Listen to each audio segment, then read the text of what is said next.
Honey, we need to chat.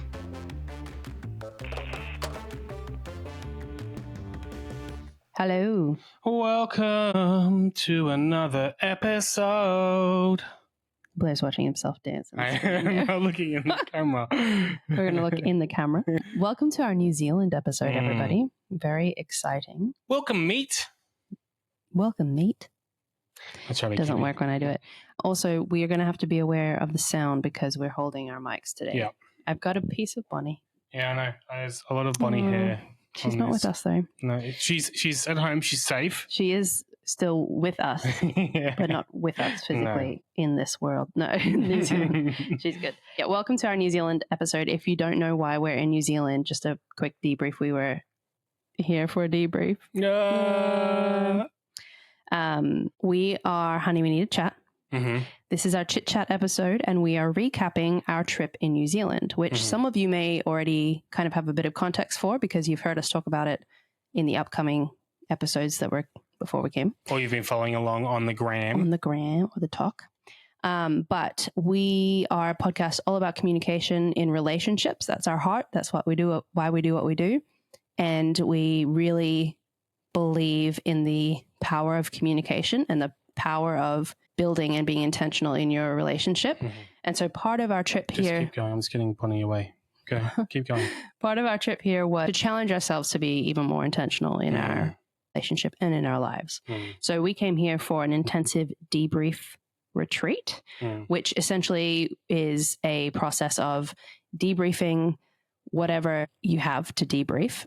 For us, there's a number of things, including a burnout that Blair experienced in 2020. That was kind of our main motivation and how that's impacted us and our capacity since then. So we came to this incredible retreat over here, which Blair only found out the night before was just us and this couple. He thought it was going to be multiple people attending. Well, I just hadn't. You probably did tell me, but I just was like, I may not have. It is what it is. It's one of those things that just didn't come out in the context. In the lead up to, I was like, no, it's just us and them. That changes things. Yeah. But it was really impactful and amazing. And we will share a little bit of what that was. But part of our motivation for coming was to be also intentional in our own relationship and our own family.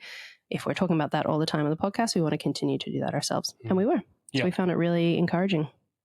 Yeah, and it was like, yes, it was to be intentional in our communication, but the way that we wanted to do that was to address the things that that is making our communication harder to have. Yeah. So that was the motivation behind it. Yeah, some of the sore points, some of the things we were struggling to work through on our own, which we'll dive into a wee bit and even more so on our Patreon episode. So if you want even more information on this process, please hop on over to Patreon or Spotify subscription.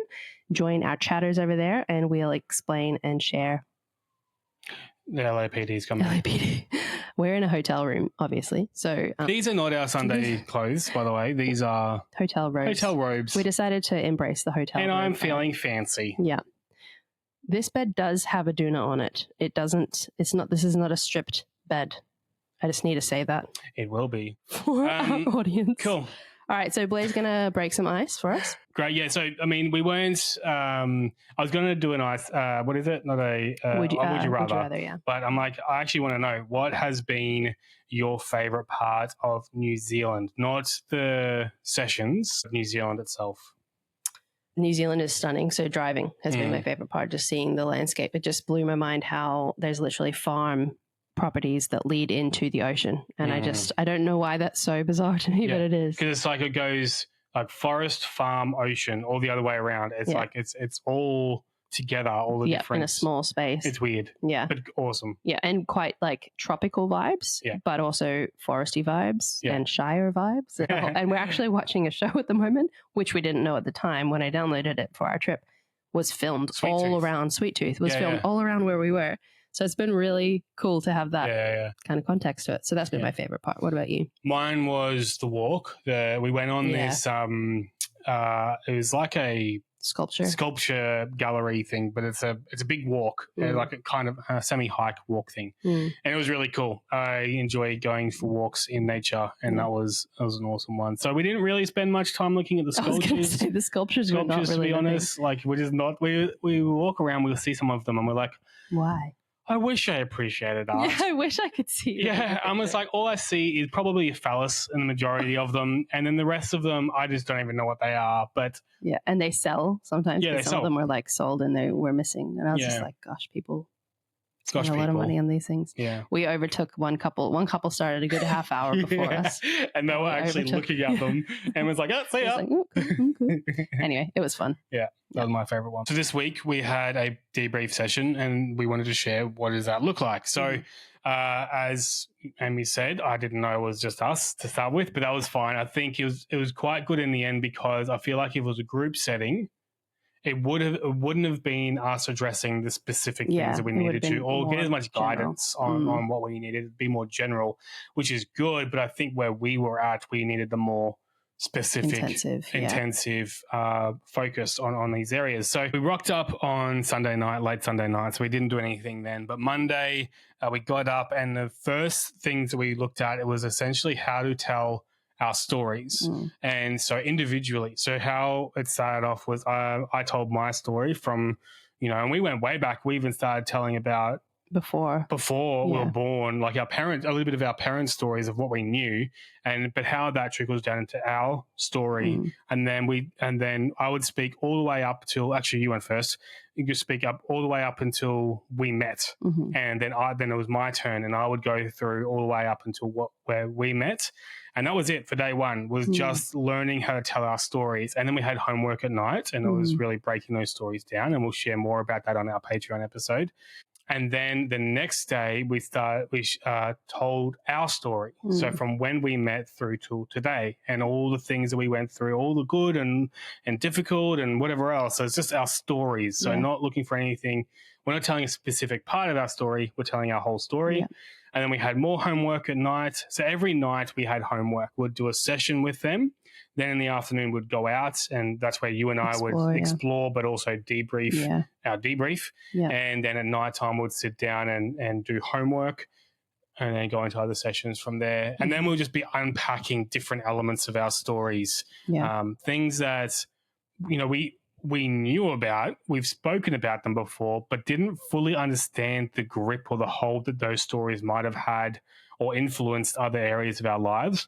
So it was really great, especially hearing your full story, right? Because I know a lot about you, and everything that you shared, I'm pretty sure, unless there might have been a couple of nuggets in there that I hadn't known about, but I'd known about them all. But hearing it in its entirety, I think had a whole lot more weight to it, and it helps me to have a whole other level of appreciation to the things that you're working on, rather than just you struggle with anxiety or whatever else. It's a lot bigger than just that. Yeah, exactly. Yes. And then it was beautiful that we got to tell our story, and how all the complexities in that, good and bad, and where that fits to our journey today. So that's what we did. Yeah.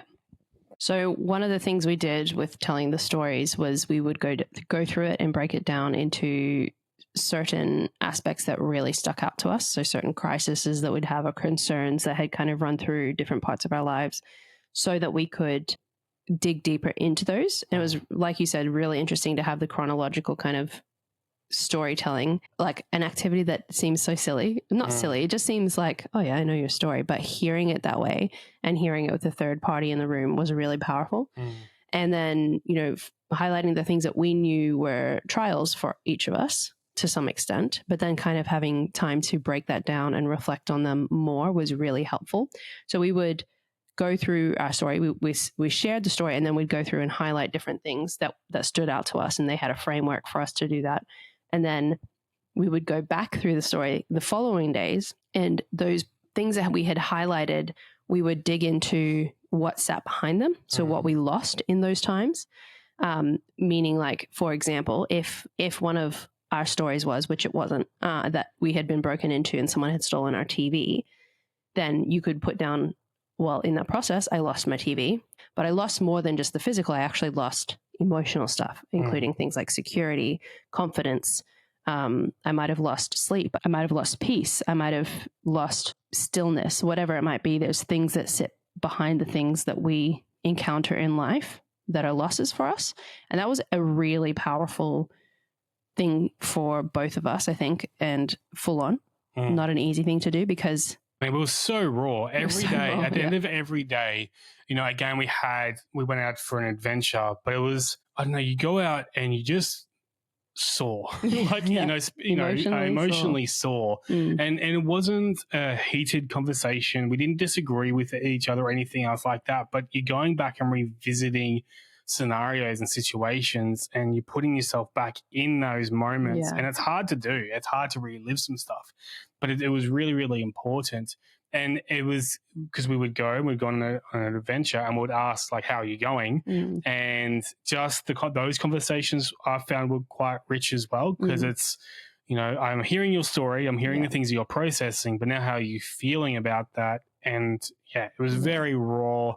I remember I started bawling my eyes out in a moment that I didn't even think, I had no clue I would. It would impact me or anything. I was just telling my story and I'm just sobbing, So it was great, but it was hard to do. Yeah, very vulnerable. The main things that we got from these afternoons was, again, just through the conversations that Amy and I had afterwards, was something we said together was we want to live in truth. We want to be real with each other in an uplifting way. Like, it's not an excuse to just bear all and get it off your chest. Again, what we've said in the podcast, we want the best out of the conversation, but we want to live in truth. The other one is, especially this here, was a training ground for us. There's a lot of areas where we want to grow in our communication and in our relationship, and we can't just change. You can't just have a moment like what we've had and cool, now I'm fixed. It's not that. It's a matter of committing to the training, and that's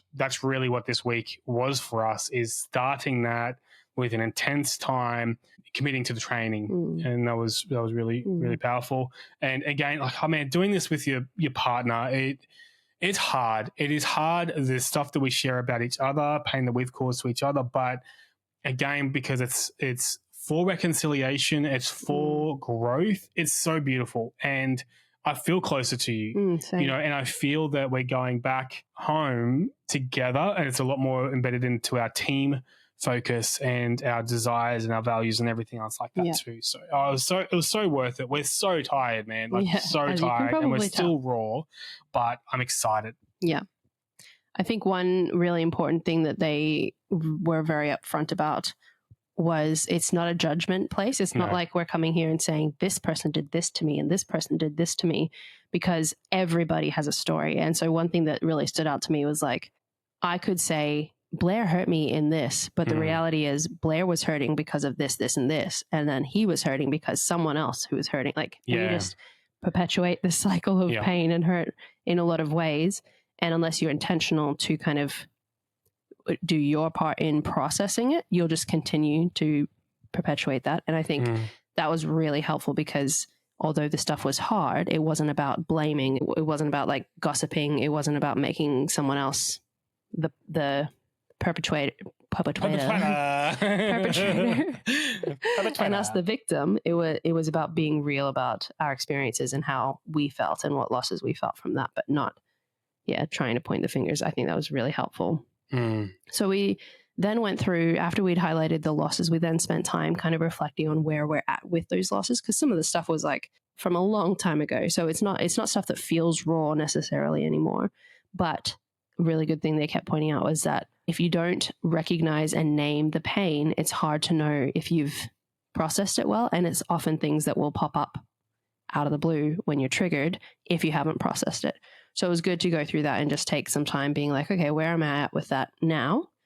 And if I'm not in a place that I'm happy with, if I still have some grieving to go with that, then what can I do to keep that cycle moving so that I'm not just staying in the angry place or in the whatever place. I thought that was really, really helpful. Yeah, and I butchered this because I even asked them to clarify and I still got it wrong and I still can't remember because they clarified it and I still don't remember. But we were talking about pain and it's something like this, but it's still going to sound really good. Pain if we bury it, it's going to be buried alive. It will always come back again. So having to wrestle with that pain, and I'm looking in your eyes, and I know that I'm saying this wrong. No, I actually think you said it right the first time, because you finally said it in a way that made sense to me. You were saying it before in a way that made sense, but then we were also like, that's not right. Yeah, okay, I think you said it right. It was sick. Let's go with that. Yeah, if you bury the pain, it's just going to pop back up if you don't deal with it. It doesn't get buried dead. Yeah. It gets buried alive. And so we need to be dealing with that. And that's what we did. So painful to dig that back up and to address it and to face it. But so hopefully in a healthy way. Yeah. So we thought we would finish up the episode by saying something that we processed. What's a pain that we felt, and then how we are aiming to work forward on that. Would you like to go first? Yeah, I can go first. So one of the things that I brought up, and again, this is a week's worth of stuff that we did. So this is only one tiny thing. And everything that we're sharing today is one tiny thing. And we're going to share more on our Patreon. But a big thing that came for me was predictability. If I can't predict what is going to happen, and that's coming from specific scenario that this is all coming from, I get really anxious. I get very fearful of not knowing what will happen. So making decisions sometimes for me can be really hard. Sometimes it can be very easy, but on big things and specific things, it can be very, very hard. And in the past, it's caused to me just spiraling down into depression and anxiety and so forth. And not so much now, but it definitely does creep back from time to time, especially in specific decisions. And like I mentioned, so that was one of the key things I identified. And so what that looks like going forward, I think is a lot of different things, again, the importance of physical exercise and so forth and getting out, turning the TV off, not being distracted so much. All that stuff is going to help. But what I'm really working through is, and again, what we did was we backtrack where that started for me, in the scenario that it started for me, and to understand that more, so when it spikes for me, if I can have that understanding of where it's come from, it helps me to regulate and think more clearer about the situation and just relax more in it. So it's something I have to work on. It's not, I can't flick a switch now, I'm going to be sweet. This will not cause me fear and anxiety anymore. I have to work on it, but it's just giving me the tools for when it spikes again on how to work on that. Yeah. How about you? What was yours? Yeah, surprisingly, I thought anxiety and, a lack of peace and all that stuff, which is what stuff that came up for me. But the biggest thing that stood out to me was a lack of control, or that I felt like I had lost control in my experiences. And that when I feel a lack of control, I feel a lot of anxiety. And so I'm still very fearful about that. It's not something that I've worked through greatly. So it was interesting to break that down. One of the things they said was, if you're still feeling anxious about one of your losses, then what is it that you're expecting? What is your subconscious expectation in that situation? And so it was good to name those things. And then also to be like, are they realistic or are they not? And if they're not realistic, how can you rearrange your expectations to be realistic? And I thought that was really helpful for me, because sometimes my expectations are things that could happen. So they're not unrealistic necessarily, maybe not realistically going to happen very often, but my lack of control in that is the biggest key for me, because it's not realistic that I can control those things. So it was really helpful. And actually, after that word got raised, it was everywhere. So I was like, Amy's a control freak. No, that's not it. No, you're not. Anyway, I'm going to redo that because I don't like how I'm good. So that was kind of the biggest thing for me. I think how we're feeling now, I think we're feeling really equipped. None of this is, a perfect science or the answer or anything even tangible. It's not really physical stuff we can take away, but it's all little things that we can put in our toolbox, our tool belt, and that we can pull out as we go through life, because everyone's triggered by things. Everyone has triggers, everyone has weaknesses, everyone has things that they've brought into their relationships and that are going to impact how they interact with each other, how they interact with life. And the biggest thing is being unaware of it. I think that's the biggest trap. And so all of these things we've worked on and talked about have been really helpful to help us be more aware of what's going on for each other and for ourselves. Yeah. And then to do that for our kids. So I'm feeling really hopeful. Yeah. And like I said, we're tired. We might look tired, and we don't want that to discourage people. Oh, it's a good I'm tired. actually excited about what's going to go forward. It's just been a big week, and it's nighttime, and I want to lie down. That's it. On this bed. Yeah. One thing we wanted to suggest was a good date night activity, and something that might be really helpful is to have a storytelling night with your partner and just start from the beginning, like start from before you're even born if you can, and just say what you know about your parents' backgrounds and how they got together and early years of your life and what that looked like and how those things were impacted, and just kind of run through the stories so that you get that fuller picture. Yeah. Complete picture. Yeah. You don't have to take 2 days on No. it. Don't, in fact. But yeah, it might be a really helpful foundation if you can go about it in a curious way. So you're not going in there like already irritated at your partner and you're hearing their story like, yeah, but whatever. Like, yeah, but you're overinflating that, or you're not projecting your stuff on it. No. So make sure you're in a good headspace to do it. But if you can come in curious to hear and learn about what made you, I think that would be really a hugely helpful activity to do for a date. Yeah, because that was cool too. It wasn't a matter of this is my story and with the lens of our relationship. Yeah. It was actually through the lens of myself and my experience. So you didn't comment on my story. I didn't comment on your story. This is just me sharing, because whether it's like completely accurate or not is not the point. It's how I've seen it. It's how you and how I've taken it in, and that's what we're addressing. And then again, that's just the first step of many. But yeah, it's really good, guys. I highly recommend it. And if you like, do it this week or do it next week. Book in a time to do this. Like, sit down, date night, Uber Eats, get it in. Put your jazz music on YouTube in the background. Make it all fancy and just tell your stories and really get into that. It was a great experience. And some people might really struggle to do that. They might be like, I don't know. So you could, even before you come to it, think of, or even Google a few icebreaker questions to ask them about their story. So we could sit down. I could be like, so tell me about, like, did your mom grow up always here, or did she move here, or did your mom get along with her parents, or when did your parents meet? Like, you can ask some prompting questions. You could do questions. an interview thing, right? So your partner could go to like ask questions for you, and you could ask questions for them to help them tell their stories, because that was part of it too. We were shown how to tell our stories, and we'll do that. I reckon we'll do that more on that, and we want to do in the future. We want to do a retreat to be covering all these sorts of things for couples. And so, yeah, keep an eye out on that. But I'm not sure when that will happen. Yeah, don't hold your breath. But keep it's in the pipeline. It's in the pipelines. It's definitely on the dream. So we're excited about that. And I think this is a really good way to get to know your partner more. It might feel uncomfortable, but I promise that the more you dive into the story, the less uncomfortable it's going to feel. And there is nothing uncomfortable about you knowing things about your partner. Yeah. I think it's the more you know, the more you can hear their experience and their story, the better foundation you're going to have to tackle the things that pop up, because you'll understand more where they're coming from. Yeah. So thanks for joining us, guys. We don't have ChatGPT to sign us out. But maybe we can do like a Kiwi sign out. Is that offensive? Maybe it'd be offensive if we tried it. We're both part Kiwi, so maybe it's not. Yeah.